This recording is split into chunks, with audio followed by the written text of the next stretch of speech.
The June 4th SANDAG Regional Planning Committee.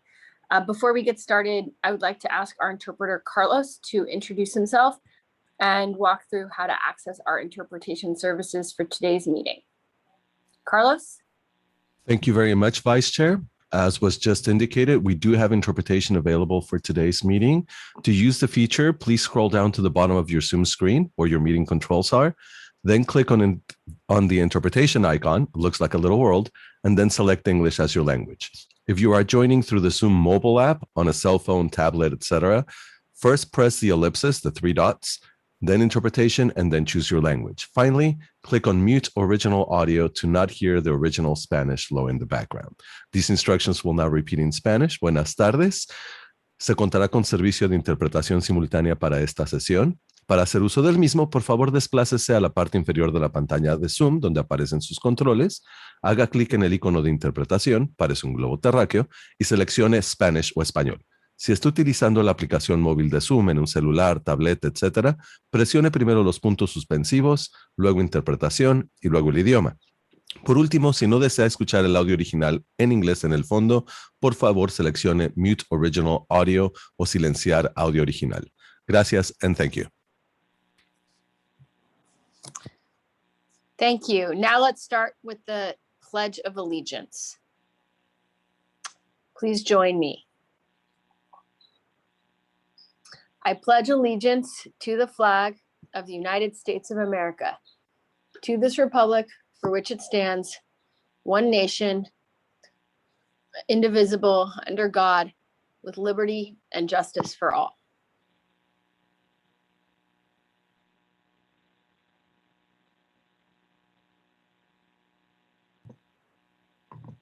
Tara, thank you very much for doing that for me. Next, I'll ask our clerk, Elvia Castellanos, to confirm that we have a quorum. Do we have a quorum? We do have a quorum. Okay, thank you. So I'd like to remind everyone of our process for both member and public comments. Members are asked to raise their hand icon in the Zoom toolbar and turn on their cameras when they have a comment or a question when I recognize you.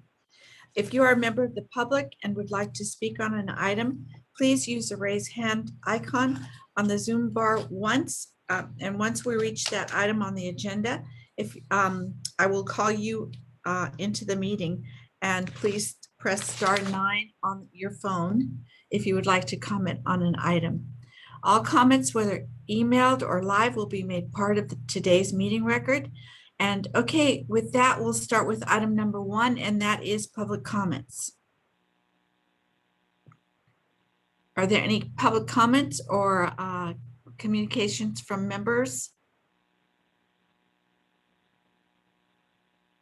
Elvia, are there any raised hands? There is a hand raised by Mike Bullock from Motion Side. Okay, Mr. Bullock, you're recognized. Thank you very much, Chair. Good morning. My name is Mike Bullock, and I live in Oceanside, California. I'm hearing quite an echo here. So the issue I would like to speak about is the county's desire to get greenhouse gas emissions to zero by 2035. And to me, that shows that they don't understand something very fundamental about our climate emergency. And that is that cars emit the most greenhouse gas by far, and cars on average last 15 years. So that is to say, somebody like myself that has done a complete analysis that has been peer reviewed as to how cars could achieve our first climate stabilizing target, assume to make our work reasonably difficult and possible, I guess is a better way to say it, that they last on average for 15 years.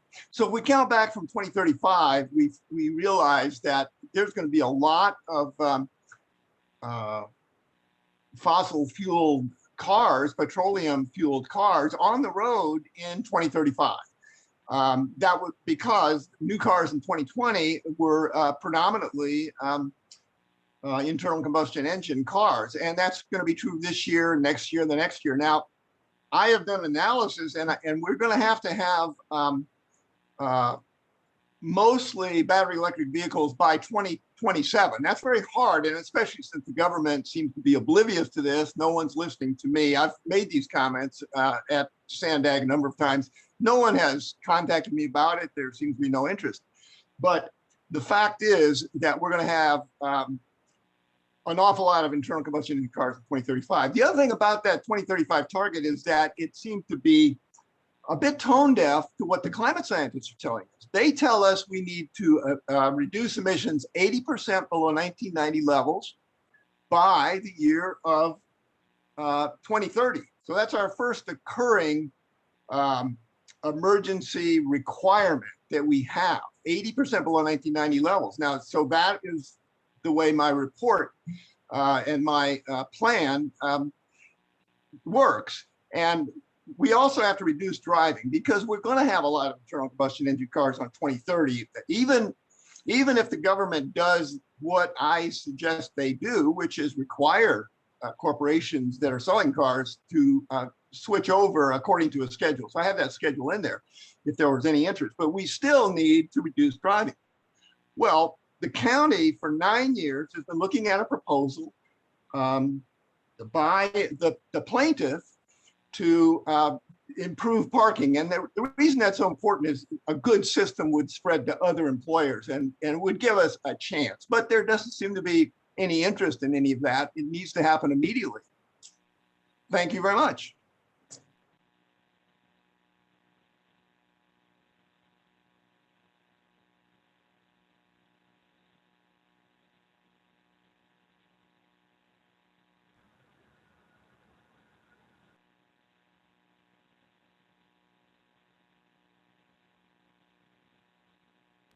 Sorry about that. I was muted. Elvia, do we have any hands raised from comments from the members? There are no hands raised, Chair Sala. Okay, thank you. So before we move on to item 2, I would like to announce that the second virtual public workshop for the Central Mobility Hub and Connections CMCP is scheduled for June the 7th, 2021 from 6 to 7:30 p.m. And the details for this meeting were emailed by the clerk of the board earlier this week, and I encourage anyone who's interested to attend. So let's move on to item number 2, and that's Executive Director's report. And I understand that Ray Trainer will be giving today's report. Yeah, thank you. Good afternoon, Chair Salas and members of the Regional Planning Committee.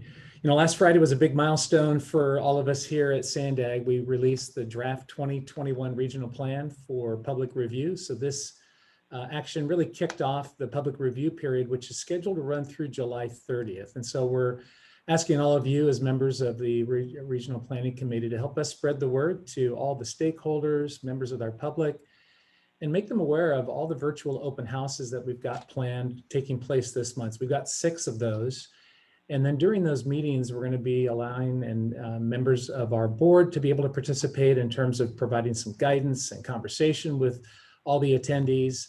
We're hoping for a lot of good questions and conversations about the policies, the programs, the projects, all the issues that are considered as we put together the draft 2021 plan.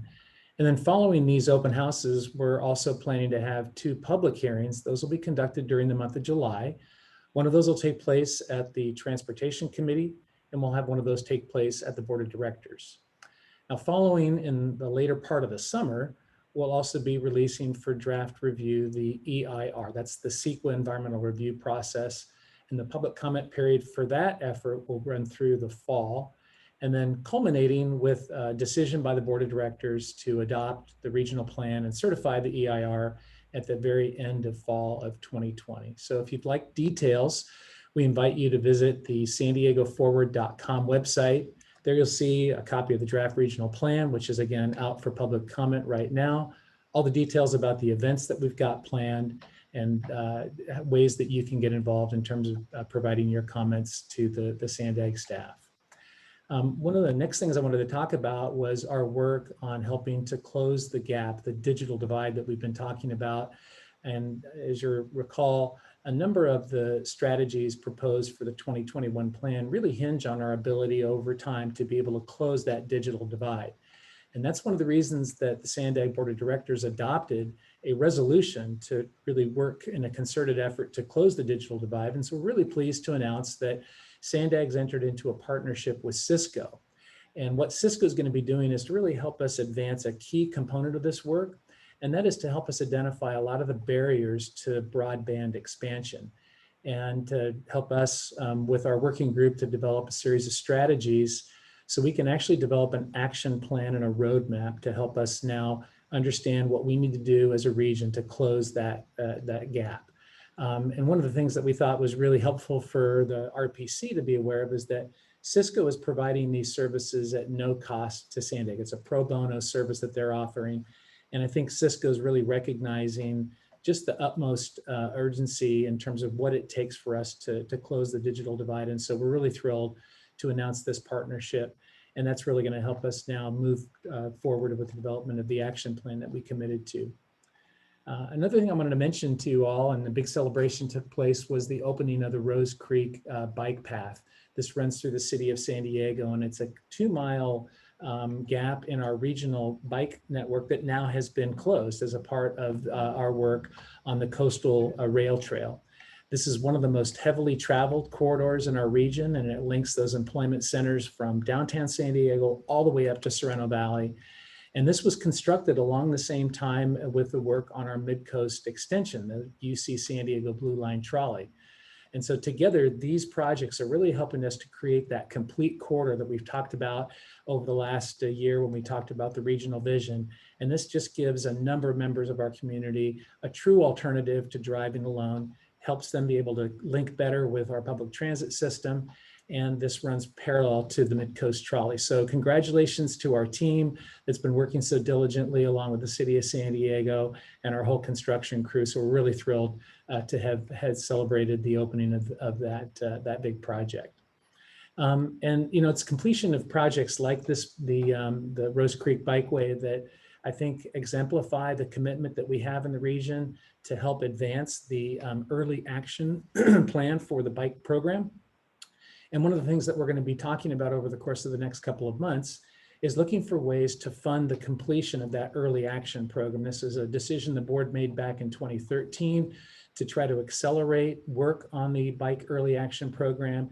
And in order to get the project and the whole set of programs completed, we're going to need to be able to identify some additional funding sources. And so we'll be coming back to the board later this summer with a request on how we can increase Transnet funding to be able to provide a mechanism to be able to fund their completion of the bike program. And so details of this, along with a proposed pilot project to help us enhance our transit service operations to really address some of the social equity impacts that have become very evident to all of us through the pandemic.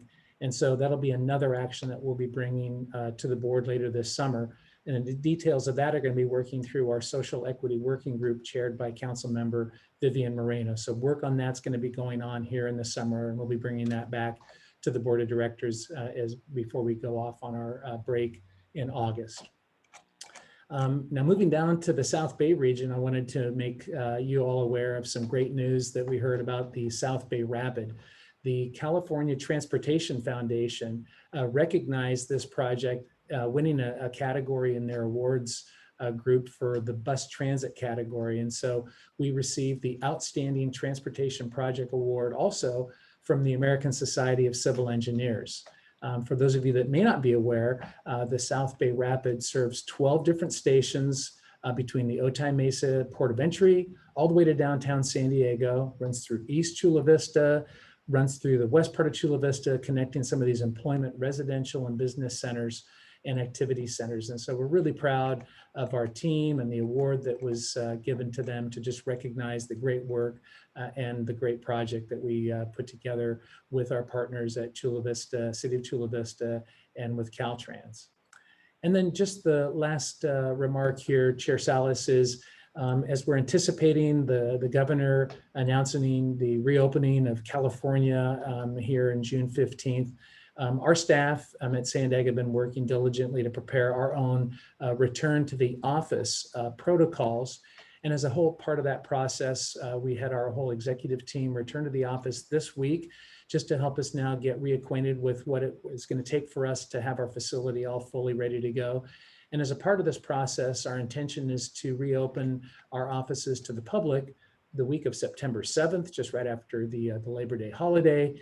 And then we intend to resume meetings with our policy advisory committees, the board, also in early September. So we're looking forward to being able to see all of you face to face in a safe environment where we can conduct business together. And so that's something that we're working on diligently. So that concludes my report, Chair Salas, and thank you for your time.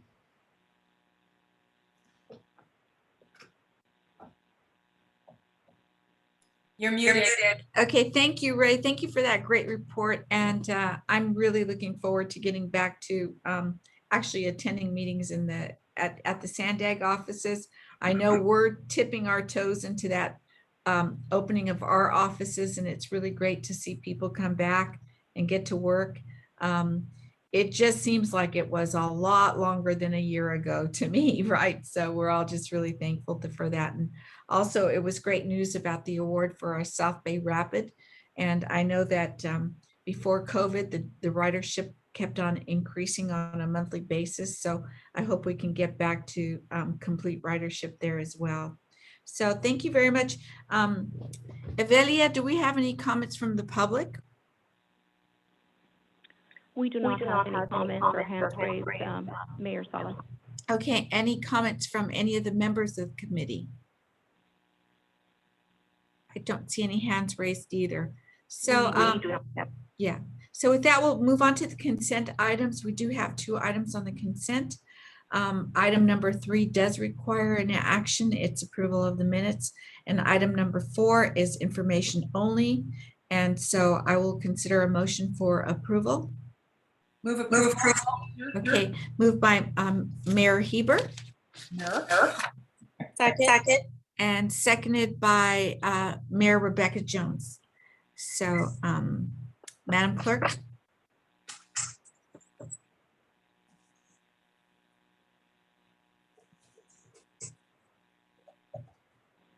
City of San Diego, Council Member John Enriquez.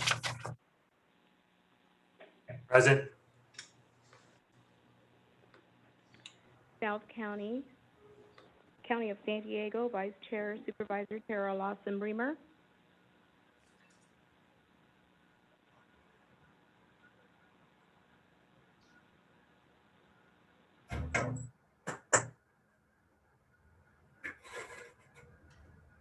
Supervisor Lawson Reamer, are you muted?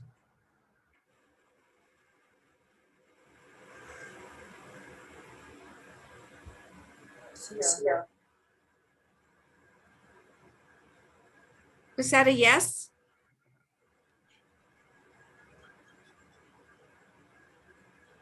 I'll come back to her. Okay. East County Council Member George Gastil. Yes. North County Coastal, Mayor Lisa Hebner. Yes. North County Inland, Chair Mary Salas. South County, Chair Mayor Mary Salas. Yes. South County, yes. North County. North Rebecca County Jones. Inland, Yes. Mayor Rebecca Jones. Yes. I'm coming back to County of San Diego, Vice Chair Supervisor Tara Lawson Reamer. And the motion passes with those present.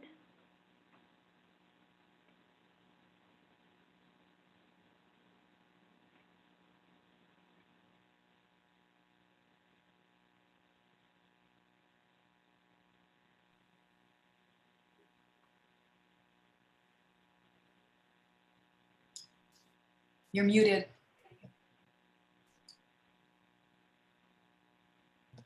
Okay, thank you very much. So I forgot to ask for public or member comments on the consent agenda. So Olivia, did you see any hands raised for that item? There were no hands raised for that consent item. Okay, so we'll move on to item number 6, and that's the SANDAG Climate Resilience Program update. And this item is an informational item. And so we have SANDAG staff, Anna Lau, that will present this item. Anna?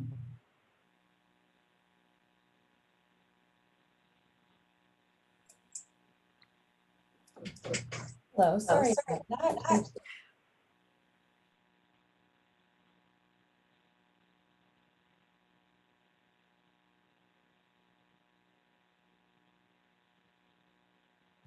You're still muted, Anna. Oh, sorry about that. That's strange. Can you hear me now? Perfect. Okay. Apologies. Well, again, thank you. And good afternoon. My name is Anna Lowe, and I manage the Climate Resilience Work Program here at SANDAG. Today, I will be providing an overview of our Climate Resilience Program and an update on activities since our team last presented to the RPC in October of last year. Next slide, please. For those unfamiliar, the Climate Resilience Program is helping to mitigate and adapt to climate change impacts in the region while supporting our member agencies and the state's aggressive climate goals. Before I continue, I wanted to take a minute to define mitigation and adaptation in the context of our work. So what is mitigation? We define it as the reduction of greenhouse gas emissions that cause climate change. Climate action plans are a good example of one way we can do this. They include measures that are intended to reduce GHG emissions. Adaptation is the act of managing risks or reducing hazards from climate change impacts.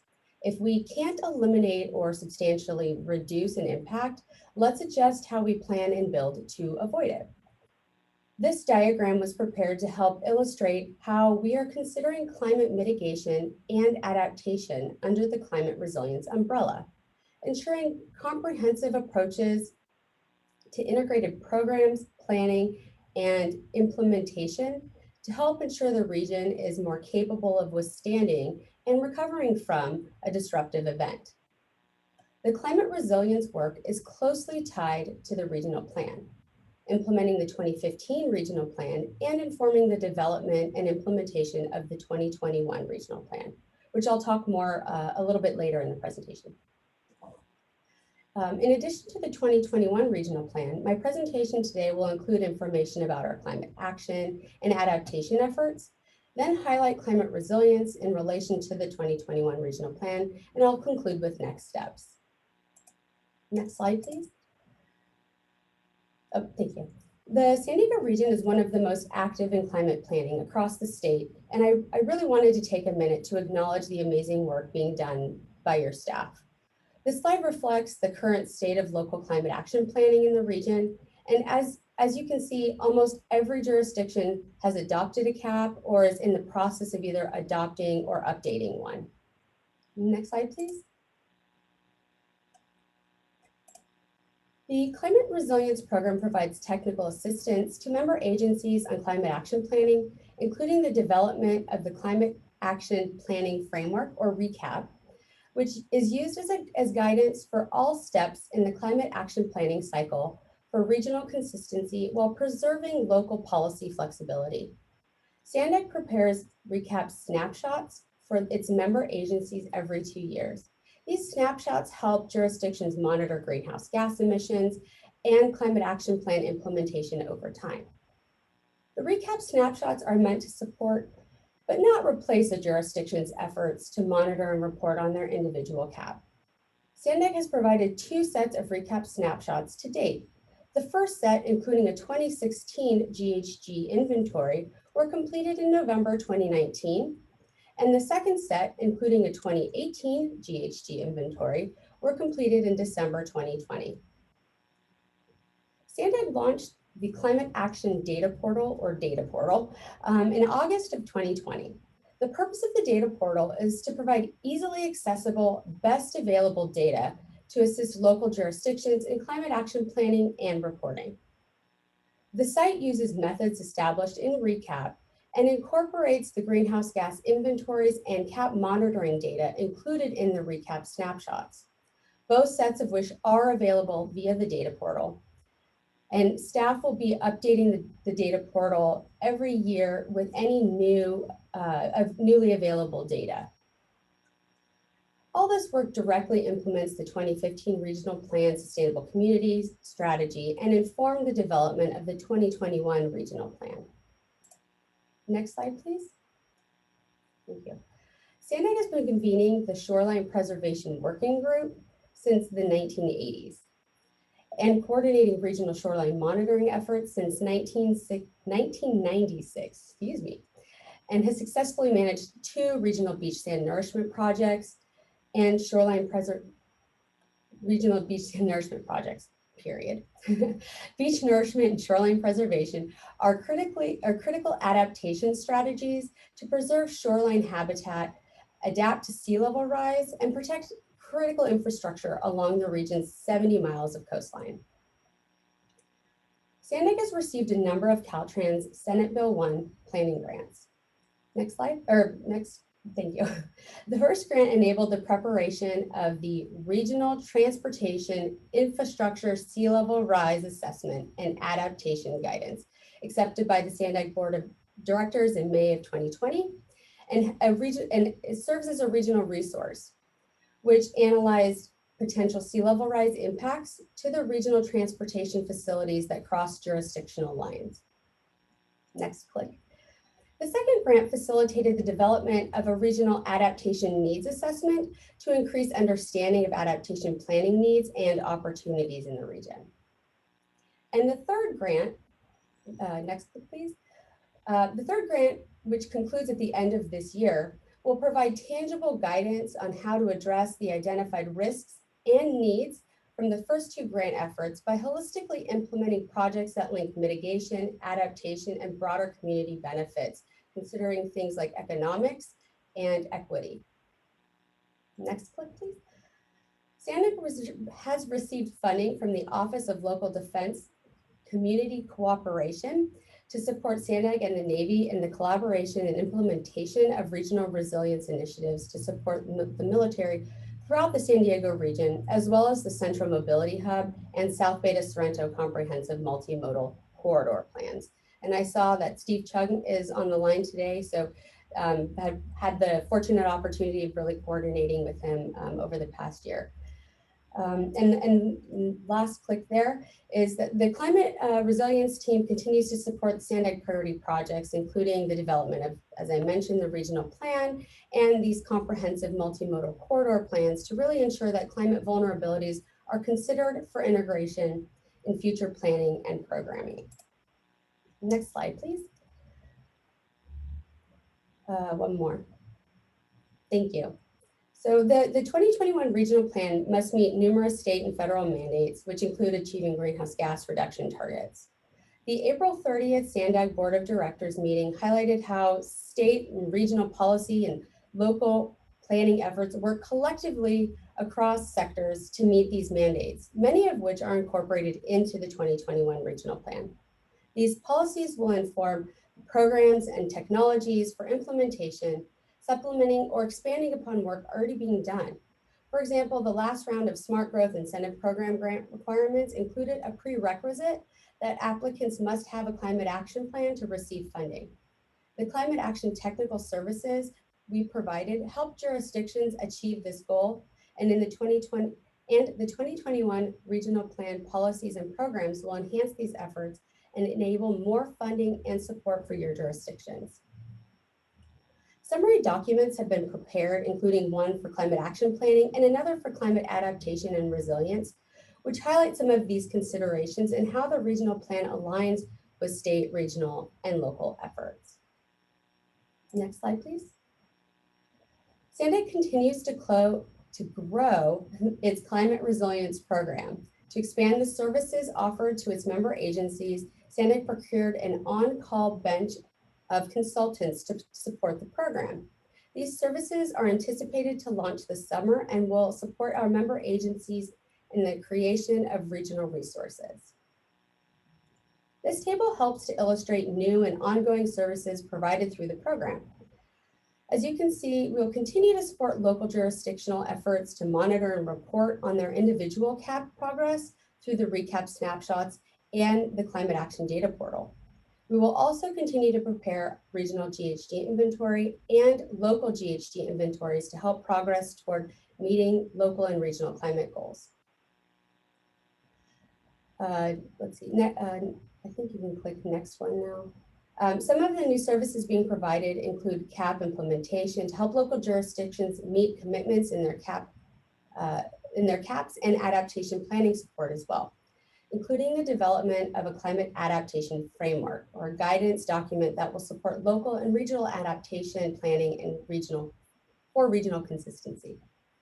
We will also be supporting the development and implementation of climate resilience related policies and programs in the 2021 regional plan, including the development of a climate resilience framework, combining the regional climate action planning framework and the regional adaptation framework with regional resilience considerations into a single resource for use by local jurisdictions, public agencies, and regional governments for consistent approaches to comprehensive planning and implementation.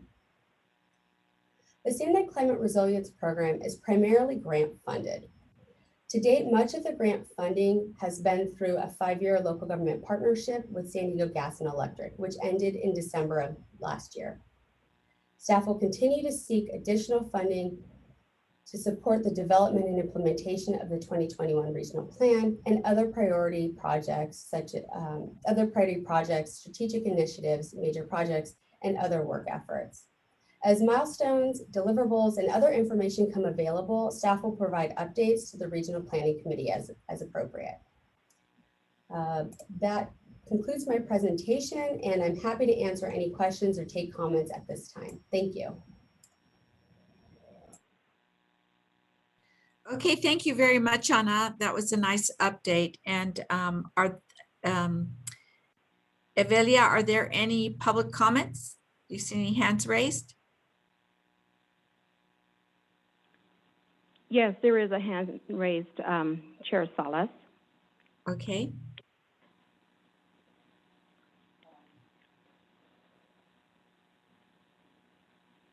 And who is the member of the public? The hand is a call, and the number is for Mike Bullock from Oceanside. Oh, okay. Yeah, thank you, Chair, and good afternoon. Mike Bullock from Oceanside. And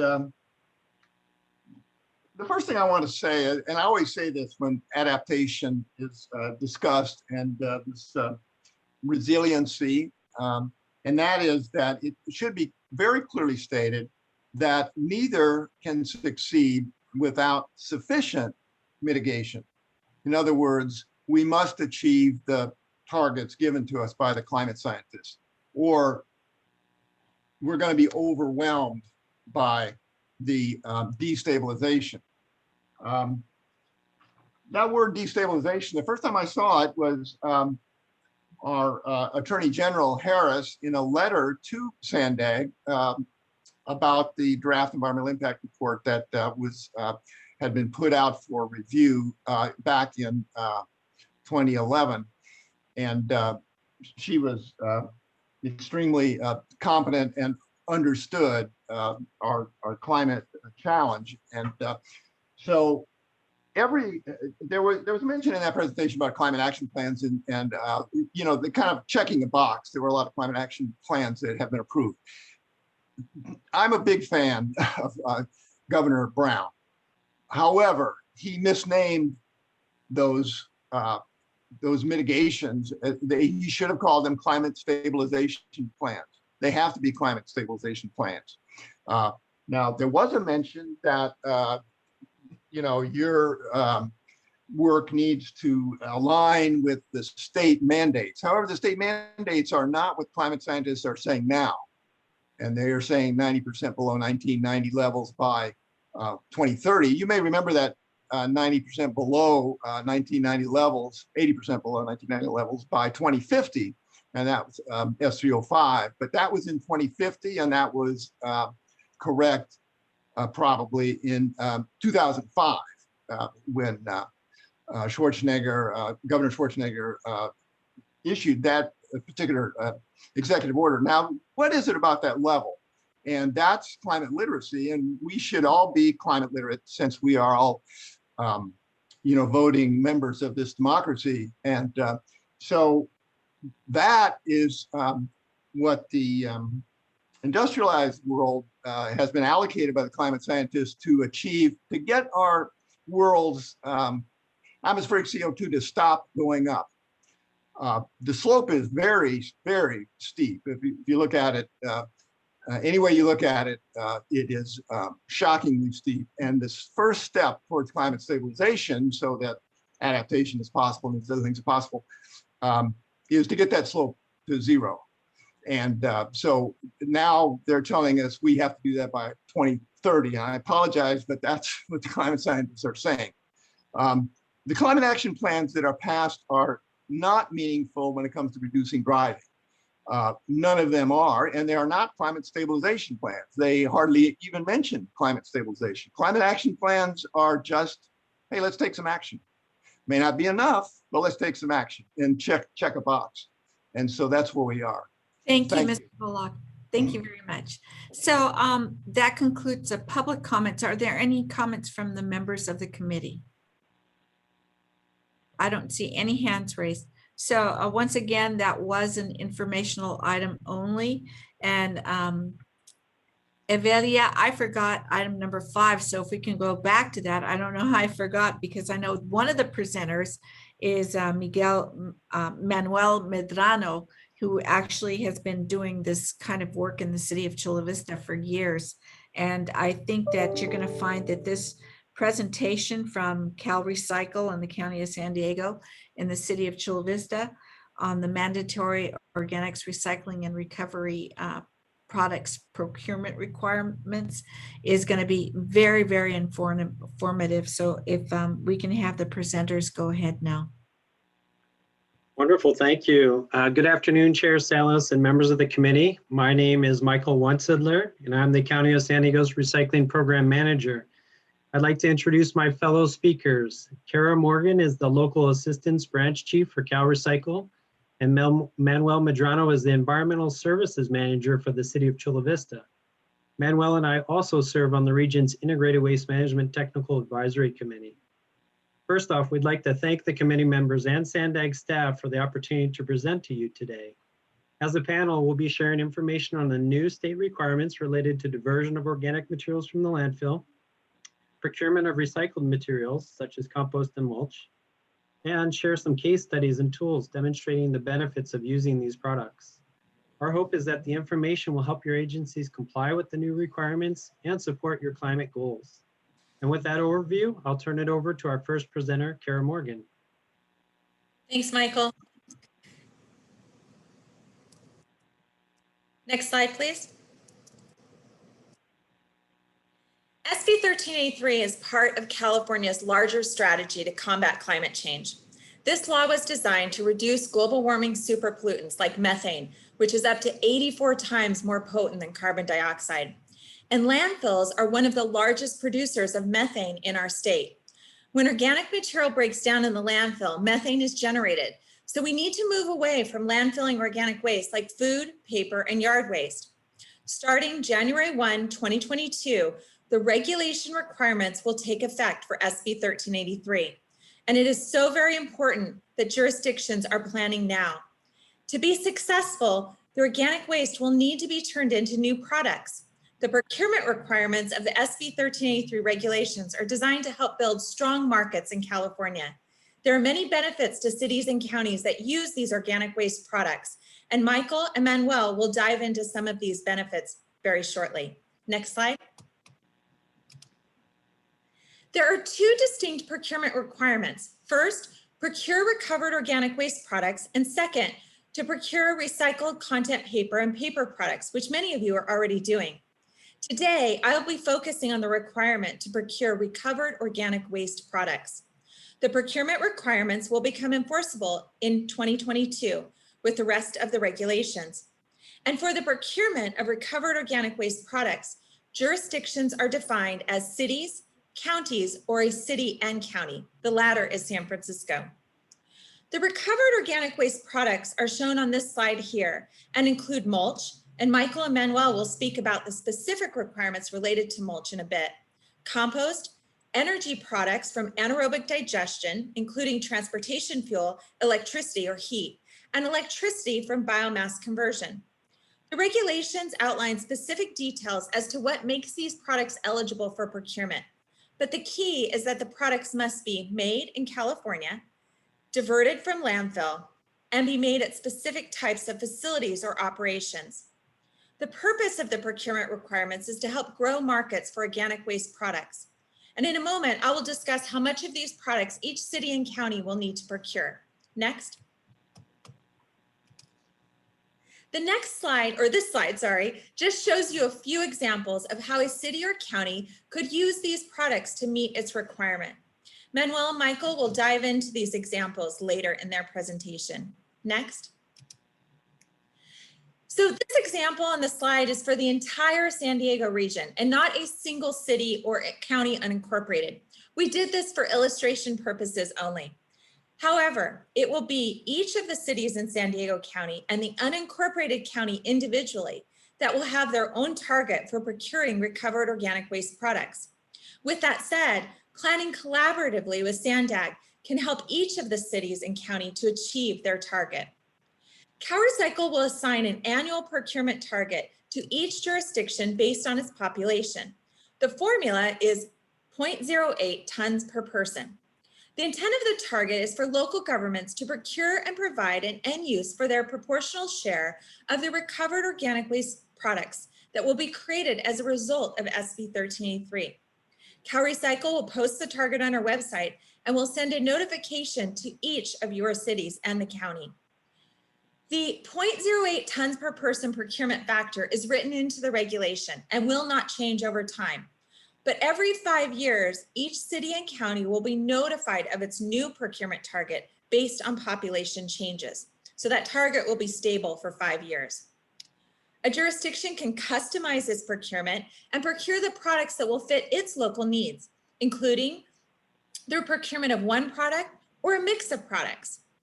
I'd like to point out that the amount of the finished products listed here on this slide reflects the amount that would need to be procured for the entire San Diego region to meet 100% of their procurement target. Next. So in order to provide more flexibility, cities and counties can meet their procurement target through either direct procurement, which is either can be free or using or giving away free to folks in the community, or through a direct service provider. So an example of this could be done by a jurisdiction's hauler or a contractor that has signed a contract with the jurisdiction. So if there's a written agreement, that direct service provider can procure recycled organic waste products on behalf of the jurisdiction and provide the necessary records annually to the jurisdiction so that the jurisdiction can receive credit towards its target. And procurement does not necessarily mean purchase. So for example, a city that produces its own compost or renewable natural gas derived from organic waste can use that towards the procurement target. Same goes for the city's direct service providers. You can use it for yourselves, or you could do giveaways, say to residents or businesses. So there's a lot of options, a lot of flexibility. It's also important to note that procurement can be a paper transaction. So the products that are actually procured do not have to be procured within and used within the city or the county. So a jurisdiction, for example, could purchase eligible compost from anywhere in the state for use towards its procurement target, and that could be used by any entity, as long as there's that direct service provider written agreement. Next slide. Kara, can I jump in for just one moment? I think there's Sure. a version of the slides that is not showing all of the animation. So I think right now we just need to go ahead one more slide and then we'll. One more slide. And actually one more clip. One more slide. Sorry about that. I apologize. It's okay. We Thank you. thought we Okay. corrected the animation. Okay, I think we're ready for the next slide and then we're ready. Yes. Thanks, Michael. Perfect. Thanks so much. So cities and counties are required to maintain the following records. First, a description of how it will comply with the procurement requirements. Second, the name, the physical location, and the contact information of the entity from which the products were procured, and a general description of how the product was used. The city or county must also retain any invoices or similar records of procurement, both for its own procurement or if it utilizes a direct service provider. There are some other additional record-keeping requirements for renewable natural gas procured from a wastewater treatment plant or biomass conversion, but I'm not going to go into those details at this time. Next slide. CalRecycle has provided several tools to help jurisdictions implement the procurement requirements. The first is a procurement calculator tool that was recently released. This tool can be used by your staff to calculate the quantities of recovered organic waste products that your city must procure in order to meet the procurement target. This tool could be useful to you in planning for procurement and tracking your progress towards meeting your annual procurement target. There's also a model procurement policy that's a customizable template for cities to use to plan and develop or adopt a new or revise their procurement policy. At this time, I'd like to turn it over to Michael for the remainder of the presentation. Off to you, Michael. Thank you, Cara. So this begins the second half of our presentation, and I'll wait just a moment until those slides come up. But we will go into more detail on the use of compost and mulch and their connections to our soil, water, and climate. So hold for just a moment as that comes up. Excellent. So you can go to the next slide, please. Thank you.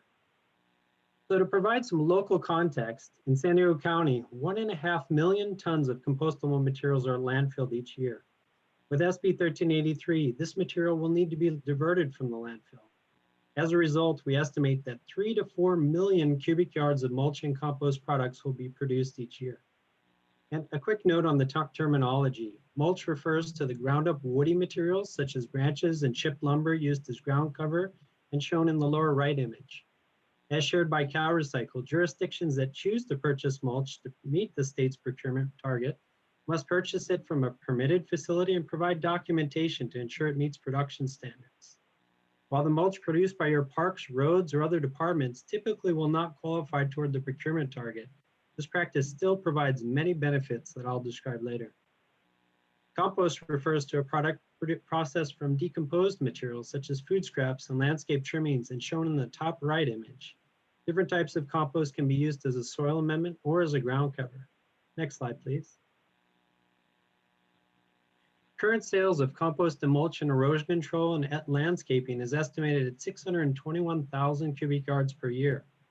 With the growing awareness and benefits of compost and mulch, as well as new state procurement requirements, this amount has the potential to increase to 1.5 million cubic yards per year. Next slide, please. Using mulch can counteract a persistent problem of exposed, unprotected soil that appears even in professionally managed landscapes. Some landscapers believe that raking up all plant debris creates a clean appearance. However, this is not nature's way. When soil is left unprotected, it can lead to erosion and other problems on-site and downstream. Covering the soil protects its structure, allows water to infiltrate, improves moisture retention, reduces irrigation costs, prevents weeds and erosion, and maintains the health and diversity of soil organisms. Adding mulch and compost provides this protection and fosters healthy plant growth. And this attractive feature can even reduce carbon in the atmosphere and increase climate resiliency. Next slide, please. With the current drought, climate resiliency is particularly important. By adding organic material to the soil, compost and mulch can increase its water holding capacity. Each 1% increase in soil organic matter can hold an additional 20,000 gallons of water per acre. Compost and mulch can also support achievement of our climate goals. Did you know that soil is one of the largest reservoirs of carbon on the planet, containing 2,500 gigatons of carbon? That's more than 3 times the amount of the carbon in our atmosphere and 4 times the amount stored in all living plants and animals. The soil, in concert with the plants growing in it, have a potential to suck a dramatic amount of carbon dioxide out of the air and store it underground. Research by the Rodale Institute noted that if farmers adopted regenerative practices, including applying compost, the soil could sequester 100% of our carbon emissions. In fact, the Marine Carbon Project, conducted by the University of California and others, modeled patterns in carbon and greenhouse gas dynamics following compost applications over long periods. Results indicated a long-term increase in carbon capture and storage of 30 to 100 years. Additionally, incorporating compost can buffer soil temperatures during extreme weather, promoting climate resiliency. These are just some of the reasons that California created the Healthy Soils Initiative to foster these practices statewide. Next slide, please. So using compost and mulch can help us comply with the state's procurement requirements, adapt to a changing climate, and meet our climate goals. Each of our agency's programs that purchase landscape and erosion control products can be part of the solution. To give you some ideas for how this can apply to your projects, we'll now share some examples of compost-related best management practices, or BMPs. In this photo, we see an example of a compost BMP used on a roadside in Chula Vista. Compost supported plant development and allowed the vegetation to flourish while weeds were crowded out. Runoff water is slowed and absorbed into the soil rather than running off. Compost also removes and decomposes nitrogen, phosphorus, oils, grease, fuels, herbicides, and pesticides from the water. For more BMPs, case studies, and tools, I'll turn it over now to my colleague, Manuel Medrano. Next slide. Thank you, Michael, and thank you, Mayor Salas, for the earlier words. Well, the first example of a BMP we'll see is compost berms, which can remove as much or more sediment and pollutants from stormwater than traditional perimeter controls, such as silt fences and straw wattles. They also allow a large volume of clear water to pass through and even filters the water. On the left, there's an example of a compost berm that has been used effectively in sediment control, with the berm acting as a filter. And on the right, you can see the silt fence, which resulted in ponding and failing to meet its objective. Next, please.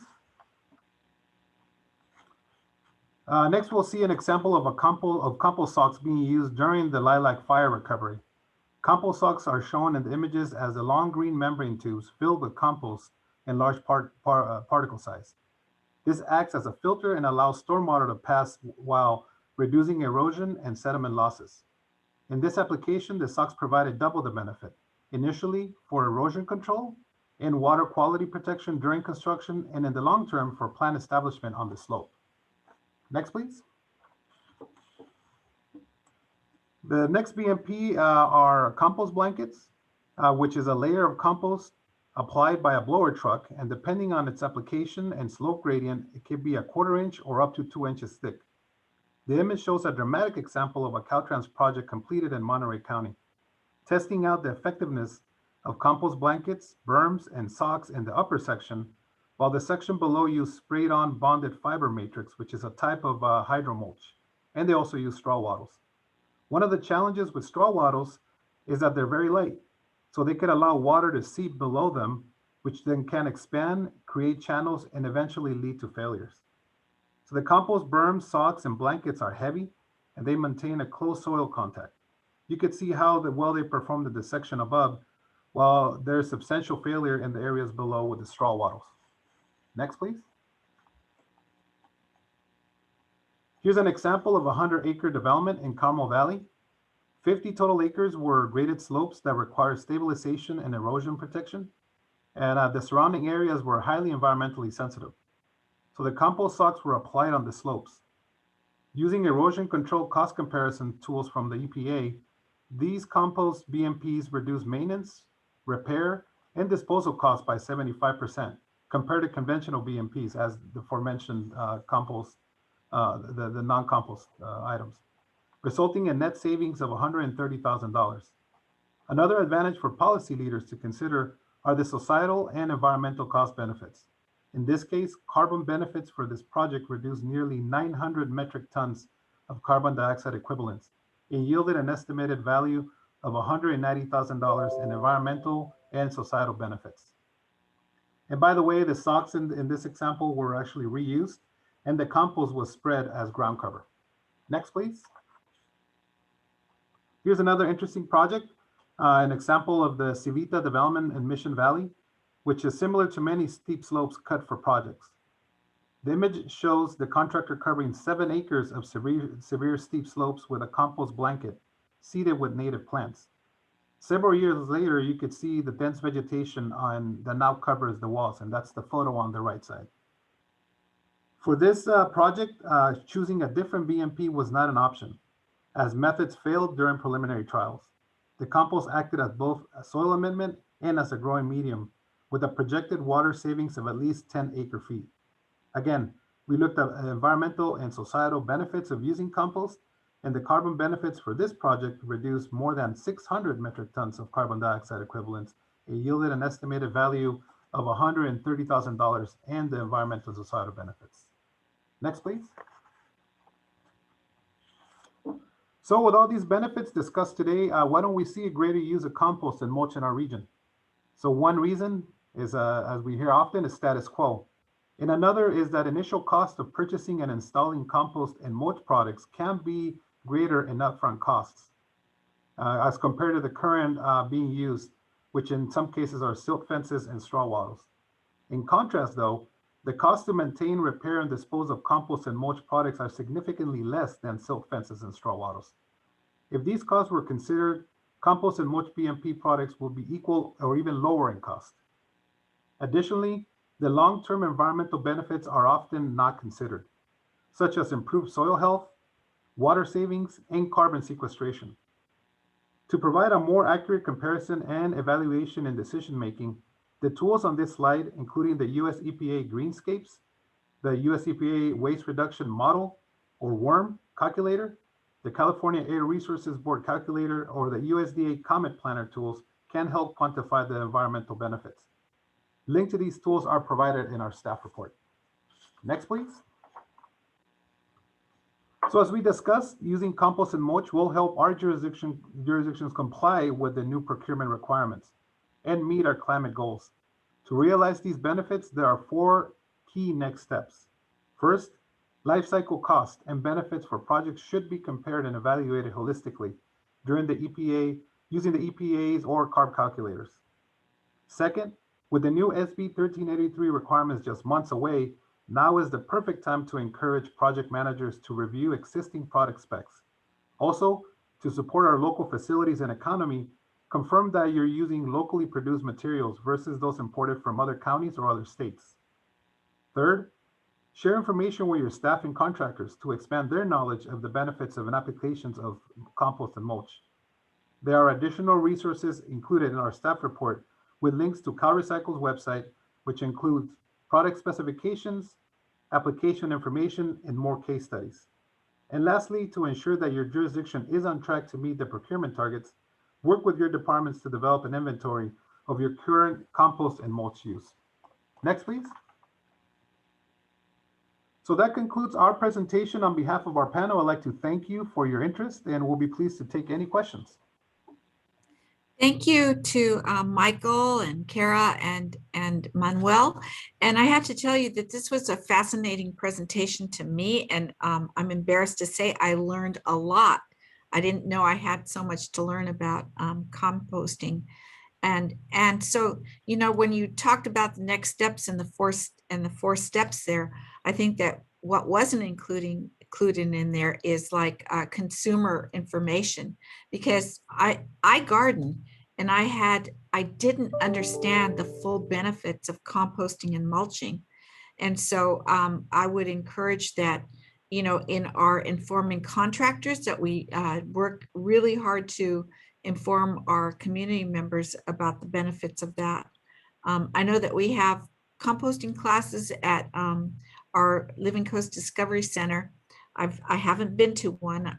I've watched, you know, I've seen people go through the classes, but certainly I'm going to work to make sure that the general public is more aware of this so that individually we can act more responsibly. Then the second thing I wanted to ask is that, in the procurement part of it is that I know that we have a landfill, Chula Vista has a landfill within our jurisdiction. And so it's very easy for us to go buy or to get free mulch if we so desire. Do they have compost there as well? And is that available to the public? It will be available soon. It will be available to the public as well. Okay. And so are there any plans in all of this also to create centers for compost distribution that are more readily available to the public in different geographic areas? I can jump in on that question. It's a very important one. We have some fantastic compost providers and processors in the region, and we anticipate more will be created through the new state regulations. There's a number geographically distributed currently, and there's information on the county's website for a list of those locations. So we can, as you mentioned, share that information more broadly with the community so that they're aware of those locations. Mm-hmm. Are there any questions from other members of the committee or comments? Okay. Yes. There is, Yes, Mayor Huebner? Chair Salas. Yes, thanks so much, Chair. Our city, Solana Beach, uses EDCO as our waste hauler, and they have the one, what is it called? It's a digestible something. So I think that our 1383 requirements are being met because we're with EDCO. Is that not correct, or is that correct? So I can jump on that question. Thank you for that, Mayor Hebner. So EDCO, as far as processing your organic materials, you're right. They have a new facility, the Escondido Disposal, and it's an anaerobic digester there that will convert those food scraps into renewable natural gas to fuel their fleet. That is terrific to divert the material from the landfill. There is a secondary requirement from Cal Recycle, which is to procure materials. And so you may be able to meet your targets if you are enlisting EDCO's use of that renewable natural gas to meet your targets, but you'll have to use that procurement calculator from the state to actually run the numbers and see if you'll need to purchase additional materials or if that will be adequate. I see. And so where does the mulch come in with all of this? Because I don't think the food waste is creating the mulch, but we're adding the food waste to our green bucket, which is where we also put our yard waste. So, and then I have another question, but it could only be for EDCO, and that is we have a cat and we use a litter box, and we use feline pine, which is just pine. There's no additives. And we add that to it. So yeah, that'll be a good question for EDCO. I'm not aware yet if they will allow that type of material to be added. As far as where the mulch will be processed, so there are facilities that are exclusively not taking food scraps with the food scraps, are not taking, say, branches or other material that will be made into mulch with the food scraps. So they'll be processed at other locations that you can get it. And my expectation is that some of EDCO's material will also go to those facilities. I see. Thank you very much. Thanks for the presentation. Very interesting. So Lisa's question raised another one with me. So if we go to, I know we had a pilot program in Chula Vista where we mixed the food waste with the garden waste. Does that contaminate the mulch in any way? It does not. In fact, it keeps it very clean, but the difference now with this new program is that you'll have to include other food waste in there, not just what we call vegetative food waste. So say the turkey carcass left after Thanksgiving and bones and other stuff that has to go in there, including food soil paper and food soil cardboard, like pizza boxes, takeout containers that are made out of cardboard or paper need to go in there as well, or napkins, food soil napkins as well. So we've heard this from residents in the past saying, we compost at home. Do we still need to do this? But in reality, when you could compost at home, it's only a limited amount of the food waste that might come out of your home. Oh, very cool. Okay, Ms. Galvez, who's a master gardener, has her hand up. Thank you very much, Madam Mayor. Thank you, Manuel. So yes, I've been composting for more than a quarter of a century, and I am very familiar with this process and what will happen when we start adding turkey carcasses and used pizza boxes to our yard waste containers. But more importantly, my number one concern about SB 1383, and I'm very excited about all the other features, but I am wondering what we're to do about multifamily dwelling units within our city, particularly the older buildings that may not have yard waste containers on their sites and may not have built. I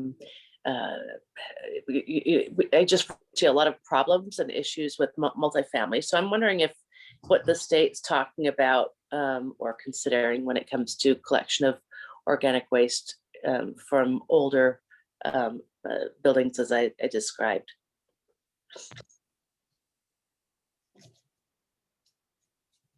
I can start, and Michael, if you want to add on. So thank you so much for that question. Certainly multifamily complexes are one of our most challenging areas. You know, people move in and out, et cetera. So I think a couple of things. We are able to learn from some other communities that have been implementing food scrap recycling at multifamily complexes in older complexes where there's space challenges. So we can certainly, if your staff have follow-ups, we can certainly do some peer matching so that they can learn from these other communities. So happy to help with that. Some communities don't have that same issue because they have newer complexes that have built adequate enclosures and don't have some of the space constraints. The regulations also do allow for some waivers for space constraint issues that can't be overcome. Typically, space constraint issues can be dealt with, but sometimes it takes time. So the regulations provide some flexibility. And then lastly, the state is embarking on a statewide education campaign really focused at residents, both in multifamily and single family complexes. The focus is on changing behavior, so using community-based social marketing campaign. So those tools and that statewide campaign will start rolling out later this year, and your staff will be trained on these tools so that as you know, just kind of the entire state as well as our local jurisdictions will have a very consistent message. And I think that this will be very impactful. So even if a resident, you know, moves from one complex to another, there will be consistency in our messaging and in the program aspects. So I think over time, all of us in California, wherever we go, it will become second nature to manage our organic waste and know why we're doing it, which I think is the most important, which is really to fight climate change. Thanks so much. I hope that addressed the question. Thank you very much. Are there any members of the public? Avelia, do you see any members? Yes, we have a member. His name is Mike Bullock from Oceanside. Okay, Mike. Well, thank you so much. I appreciate this opportunity. I just have a couple comments because natural gas was mentioned and the fact that you're getting natural gas to run in trucks.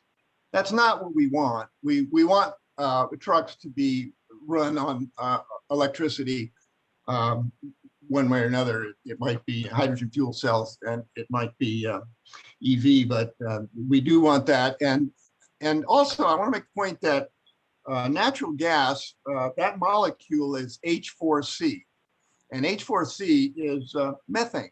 And methane is the enemy. Now you might say, well, that methane is going to be burned, so it'll be CO2. So it won't be any worse than CO2. It will be CO2. You know, it's like flaring off methane in North Dakota. You know, and because CO2 is less harmful than methane. It has to do with the resonant frequency of the molecule matching up with the infrared frequency, which is, you know, the sun warms the earth and the earth gives off infrared primarily. And that particular frequency is what is interfered with by CO2 and H4C, methane. But methane is really a terrible enemy that we have to stop. And so along those lines, I think it should be stated that we should not be using natural gas in any way because there's always leakage of methane or natural gas and methane are the same thing. So let's just not call our stove natural gas stove. It's a methane. You're just flaring off methane with that. In your own home, you have a flare, and that is not legal for new developments in Berkeley and San Francisco, and other progressive municipal governments are not allowing those type of appliances. You don't want methane hookups to a residence. And that's quite a change. And that's, people are sure that their methane stove, I'll call it, I won't call it natural gas, I'll call it methane, is just a superior way to cook. And it's not true. Electric induction can boil water faster. You can adjust the temperature of the food quicker. It is a superior way to cook food.